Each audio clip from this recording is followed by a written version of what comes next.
Alors, bonjour à tous, mon nom est Serge Roy, je suis pasteur de l'Alliance chrétienne et missionnaire de Lévis depuis 4 ans. J'ai eu le privilège récemment d'aller visiter la Turquie et faire une partie de voyage missionnaire dans le pays de la Pologne que je ne connaissais pas du tout. Je remercie Dieu premièrement pour ce privilège-là parce que j'ai été marqué par beaucoup de choses. En commençant par la Turquie pour moi était le berceau de la chrétienté.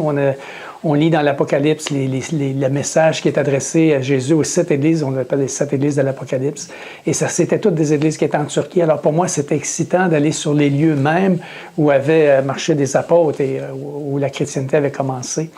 C'est un beau pays, la Turquie, extraordinaire en termes de beauté, en termes de paysage, la mer et les gens. Il y a quelque chose qui est frappant, qui est beau. Mais en même temps, j'étais conscient que ce pays-là était devenu un pays avec l'histoire, un pays effectivement très musulman, et je dois admettre que je connaissais peu de choses des musulmans.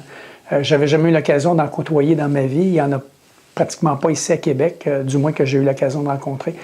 Et donc, j'ai découvert qu'est-ce qu'était l'islam, qu'est-ce qu'était l'histoire de l'islam, et le virage que la Turquie avait pris, malgré un début, un berceau de la chrétienté. Alors, j'ai réalisé rapidement, il y avait 77 500 synagogues, mosquées en Turquie. Et ça m'a frappé, j'ai dit, mon Dieu, c'est assez exceptionnel. Et il y a très peu de chrétiens nés de nouveau. Il y a environ 0,03% de la population, donc c'est très minime dans une population d'autour de 70 millions d'habitants. Alors, c'était frappant. Et ça a développé en moi une compassion particulière pour les musulmans. Alors, quoi qu'ils sont d'une grande sincérité, très religieux, très pratiquants, et là-bas, 70% des gens pratiquent. Alors, la religion est puissante, est forte, est très présente et très centrale dans la vie des Turcs. Mais en même temps, tout cela représente l'extérieur du vase. Et j'étais conscient que leur cœur, que leurs besoins intérieurs n'étaient pas rencontrés. Et que c'était un peuple, même s'il était fier de sa culture et de sa religion, qui avait des grandes profondeurs de vide. Et je voyais le besoin de l'Évangile plus que jamais dans des endroits comme cela. Et j'ai réalisé comment le message n'était pas facile à véhiculer dans un milieu aussi fier, aussi fort de sa culture et de sa religion. Alors, j'ai été très sensibilisé à cela et quand je suis revenu, j'avais vraiment à cœur de savoir comment évangéliser les musulmans. Et j'ai réalisé que même ici à Québec, il y a 3 mosquées en ce moment dans notre ville et je ne le savais même pas, je l'ai découvert en revenant. Donc, je veux vraiment être présent ici à Québec pour ce monde-là et être capable d'annoncer l'Évangile aux musulmans, de les aimer premièrement pour qui ils sont, car Dieu les aime, il a donné le même Jésus, le même sang pour le pardon, pour la grâce et la nouvelle vie. Et je prie pour cela, pour ce peuple-là, comme les musulmans qui sont chez nous, ici au Québec. Que Dieu puisse nous garder présents pour eux. Une deuxième partie de voyage que j'ai fait est un voyage missionnaire en Pologne. J'ai passé une semaine en Pologne avec un groupe de 14 représentants délégués d'église et pasteurs. Et ça a été extraordinaire parce que j'ai découvert une Pologne que je ne connaissais pas, mais qui ressemble tellement au Québec, dont 90% de sa population est catholique, plus ou moins pratiquant, et environ 3% à peu près de la population se reconnaissait comme des chrétiens protestants, évangéliques et orthodoxes. Alors, j'ai trouvé une grande beauté dans le peuple polonais, une beauté physique, mais en même temps un visage sérieux, très peu de sourires, beaucoup de tristesse profonde. Ils ont commencé à vivre le capitalisme depuis 1989, depuis la chute du mur de Berlin et la Russie qui a arrêté d'être communiste en soi. Et ils ont dû adopter un nouveau régime politique et en même temps, la population doit suivre l'intégration de cette nouvelle liberté-là, cette nouvelle liberté qui est acquise, parce qu'anciennement, c'est un pays communiste socialiste plutôt fermé, très peu de visiteurs, très peu d'étrangers, vivant dans l'ensemble dans une simplicité volontaire qui était quand même appréciée des gens, je dirais, jusqu'à un certain point. Et en jasant avec les gens, avec les ouvriers qui vivent en Pologne, qui travaillent en Pologne, j'ai réalisé une énorme ressemblance avec le Québec. La liberté du capitalisme leur a apporté, ce qui nous a été dit, une déstabilisation. Il y avait un taux de chômage qui environnait les 18 %. Donc, les gens, anciennement, tout le monde travaillait. Alors maintenant, il y avait des performances au niveau du travail, beaucoup de chômage.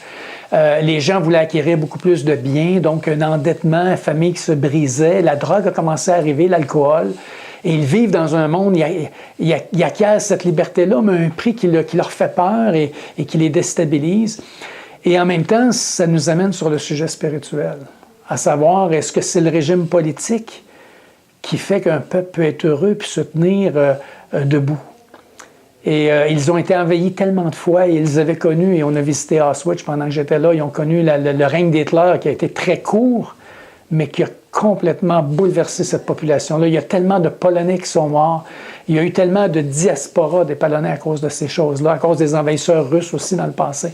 Donc, c'est un peuple qui était affligé. C'est un peuple qui est meurtri, c'est un peuple blessé, mais qui essaye de se relever et qui ont besoin de Jésus-Christ pour arriver à découvrir cette liberté-là intérieure, premièrement. Et je dirais de connaître une joie, une paix qu'ils ne vivent pas à l'intérieur. Cette tristesse-là a besoin d'être transformée en paix et en joie que seul Jésus peut apporter. Alors, j'ai appris à aimer beaucoup les Polonais. Et Dieu m'a permis de vivre des expériences avec quelques Juifs aussi qui étaient là-bas, qui m'ont marqué, qui m'ont beaucoup touché. Et j'ai découvert aussi que ce que les missionnaires font en Pologne, à travers différentes expériences pour rejoindre le cœur des Polonais, peut aussi se vivre ici au Québec. On a parlé de Rick Warren. Ils ont utilisé un principe que Rick Warren utilise aux États-Unis qui a donné vraiment beaucoup de succès, qui a permis une expansion dans une des églises de Varsovie, à cet exemple, où est-ce que nous avons 2 missionnaires qui y participent. Et ils ont travaillé aussi avec Mariage Encounter, version évangélique. Et ça aussi a donné quand même passablement de succès pour rejoindre les inconvertis et leur donner un accès. Parce que tu ne peux pas les approcher sur la base de la religion. Étant donné que les gens sont très intégrés à la religion catholique là-bas, mais c'est une religion, on s'entend, très, très ritualisée. Donc, ils ont à découvrir la relation personnelle avec Dieu, la vie en Jésus-Christ, la restauration de leur vie de couple, la restauration de leur vie de famille et surtout, je dirais, d'être délivrés de cette peur d'être envahis de nouveau par d'autres pays. On sent les gens comme toujours dans une crainte. De perdre leur liberté jusqu'à un certain point. Il y a une fierté dans ces gens-là, mais il y a une crainte.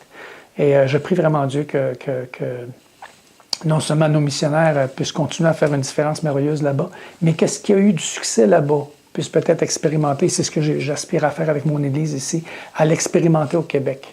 Pour rejoindre, on parle toujours de trouver la clé du cœur, c'est-à-dire des Québécois, des Québécoises, même des immigrés qui vivent parmi nous. On ne l'a pas trouvé parce qu'on a très peu encore de gens qui viennent à l'Évangile de Jésus-Christ. Donc, je prie vraiment qu'on puisse expérimenter ce qui a donné des résultats ailleurs, qui ressemble aussi à chez nous, puisse peut-être être utilisé pour porter des fruits ici aussi, à la gloire de Jésus-Christ.